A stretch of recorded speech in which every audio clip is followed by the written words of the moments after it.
O príncipe Andrei olhou para Timóquin, que por sua vez não tirava os olhos assustados e perplexos do seu comandante.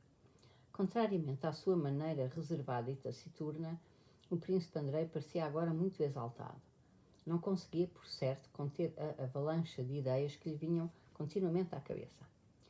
A batalha é ganha por quem decidir com firmeza ganhá-la, porque perdemos em Austerlitz. As nossas baixas foram quase iguais às dos franceses, mas demo-nos por vencidos cedo demais. E perdemos a batalha. E demos-nos por vencidos porque não tínhamos lá por que lutar. Só queríamos abandonar o mais depressa possível o campo de batalha. Perdemos, então toca a fugir, e foi a fuga. Se não tivéssemos dito isso até à noite, só Deus sabe o que aconteceria. Mas amanhã não o diremos. Dizes tu, a nossa posição, a fragilidade do flanco esquerdo, o flanco direito esticado demais, mas tudo isso é um disparate, nada disso é real, continuou o príncipe Andrei. O que nos espera amanhã? 100 milhões de casualidades de todo o género que serão resolvidas no momento, consoante o facto de serem elas a fugir ou sermos nós, pelo facto de ser morto fulano ou cicrano. Ora, o que se está a fazer agora é uma brincadeira. O problema é que aqueles com quem desta volta às nossas posições não só não contribuem para a causa geral, como a prejudicam. Apenas se preocupam com os seus pequenos interesses. Neste momento, perguntou Pierre em tom de censura. Neste momento, repetiu o príncipe Andrei. Para eles, este é apenas um momento em que têm a possibilidade de fazer a cama ao rival e ganhar com isso mais uma cruz ou um lacinho. Para mim, amanhã será deste modo. 100.000 homens do exército russo e 100.000 homens do exército francês frente a frente para lutarem. E tudo está na luta destes 200.000. Quem lutar com mais fúria e se poupar menos sairá vencedor. E se quiseres, digo-te que, seja como for, seja qual for a confusão que criem lá em cima, amanhã ganharemos a batalha. Amanhã, aconteça o que acontecer, ganharemos a batalha. Isso, Alteza, é verdade verdadeira, corroborou Timóquin. Poupar-nos, e agora isso não. Os soldados do meu batalhão, acredite, recusaram-se a beber vodka. Neste dia não, disseram eles. Ninguém disse mais nada. Os oficiais levantaram-se. O príncipe Andrei saiu com eles para trás do barracão, dando as últimas ordens ao seu ajudante de campo. Quando os oficiais foram embora, Pierre aproximou-se do príncipe Andrei e já se preparava para recomeçar a conversa quando, pelo caminho que passava ao lado do barracão, soaram os cascos de 3 cavalos. O príncipe Andrei olhou e reconheceu Volkswagen e Clausewitz, acompanhados por um cossaco. Passaram sem interromperem a conversa, e Pierre e o príncipe Andrei ainda ouviram estas frases trocadas entre eles. A guerra deve ser transferida no espaço, dizia um. Posso louvar muito este conceito. Oh, sim, respondeu outra voz. Como o objetivo consiste em enfraquecer o inimigo, não se pode tomar em consideração as baixas de pessoas particulares. Oh, sim, confirmou o primeiro. Pois, no espaço, repetiu o príncipe Andrei, fungando com raiva quando eles passavam. Deixai o filho, o pai e a irmã em Licigori. Estes senhores alemães amanhã não vão ganhar a batalha, apenas estragarão tudo o que estiver dentro das suas possibilidades, porque nas suas cabeças alemãs há apenas raciocínios que não valem a casca de um ovo. E nos seus corações falta a única coisa necessária para amanhã, essa que o Timóquin tem. Entregaram-lhe toda a Europa e agora vêm dar-nos lições. Belos professores. Voltou a esganiçar-se-lhe a voz. Então, acha que a batalha da manhã será perdida? Perguntou Pierre. Sim, sim, disse o príncipe Andrei distraído.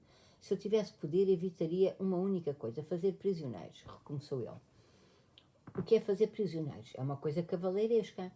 Os franceses arruinaram a minha casa e vão pilhar Moscovo.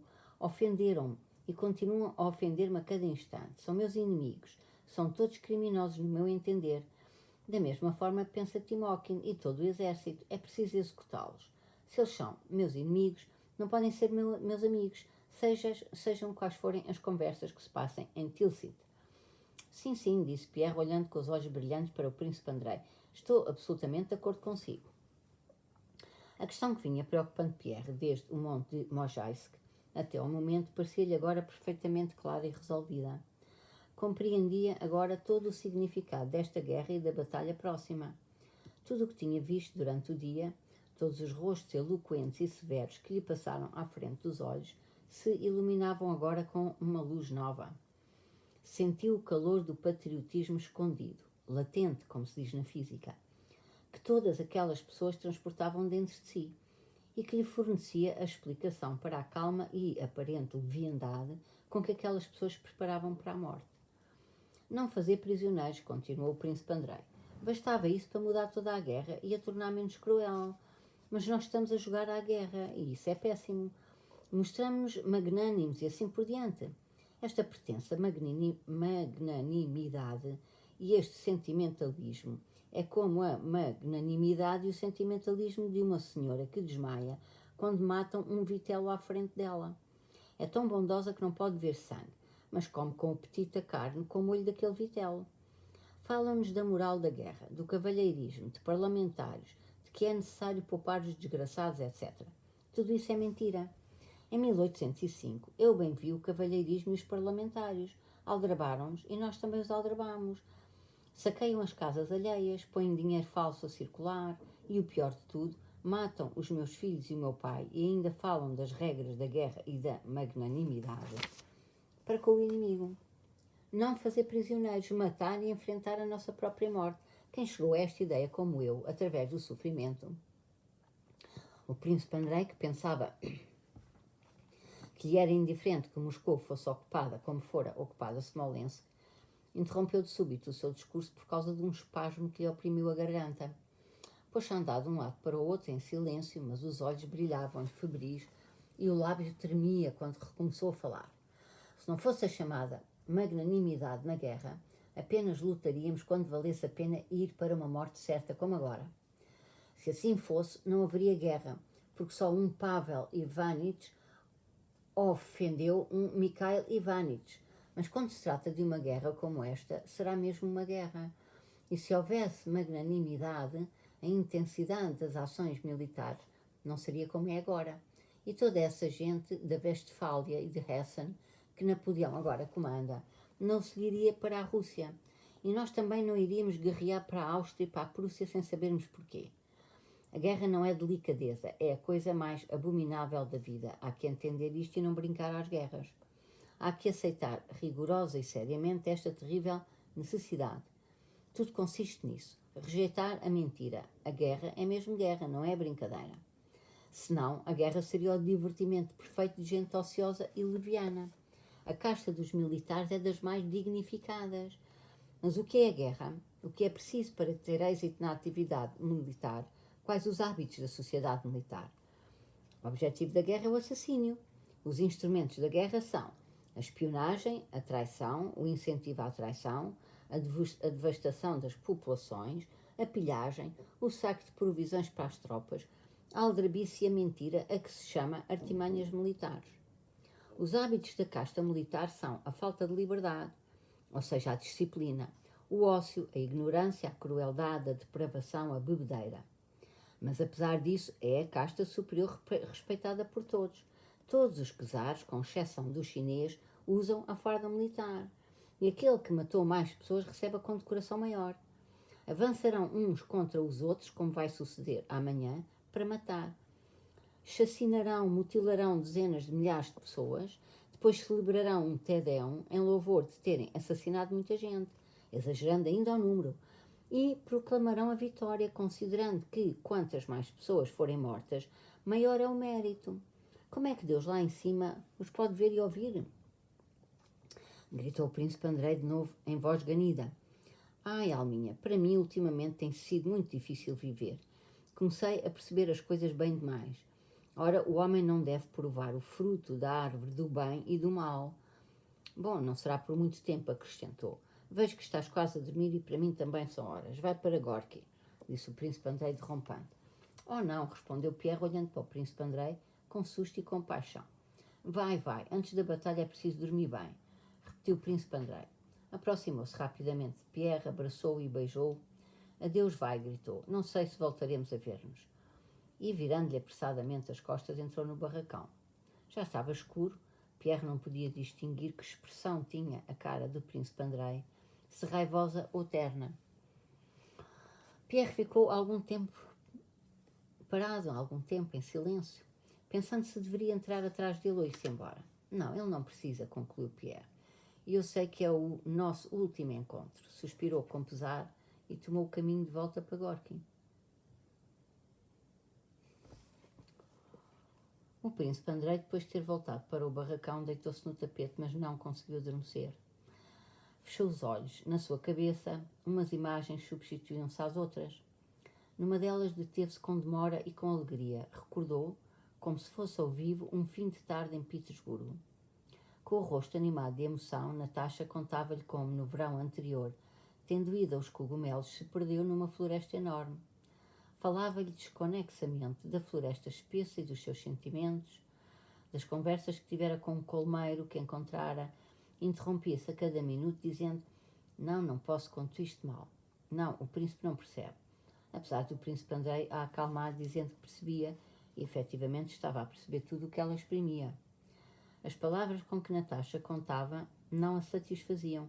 Sentia que não era capaz de exprimir aquela sensação apaixonada e poética que experimentara naquele dia.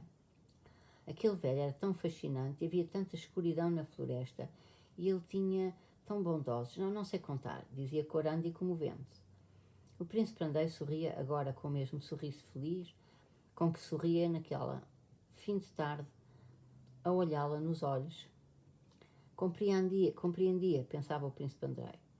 Não só compreendia, mas amava precisamente aquela força espiritual, aquela sinceridade, aquela alma aberta, uma alma que parecia constrangida pelo corpo. Amava precisamente aquela alma, com tanta força e tanta felicidade. E de repente lembrou-se de como acabara o seu amor. Ele não precisava disso para nada. Ele não via nem compreendia isso. Via nela uma rapariga bonita e fresquinha com quem não se dignou ligar a sua vida. E eu somente continuo vivo e alegre.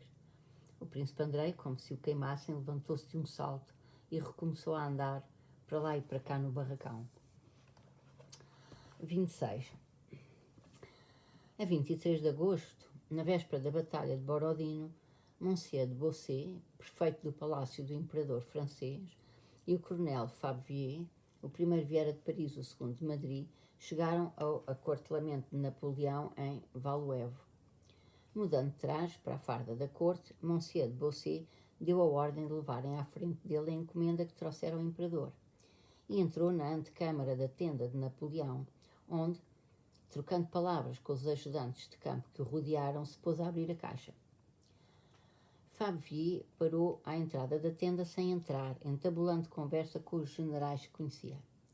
Quanto a Napoleão, ainda não saíra do seu quarto de dormir e estava a acabar a sua toilette.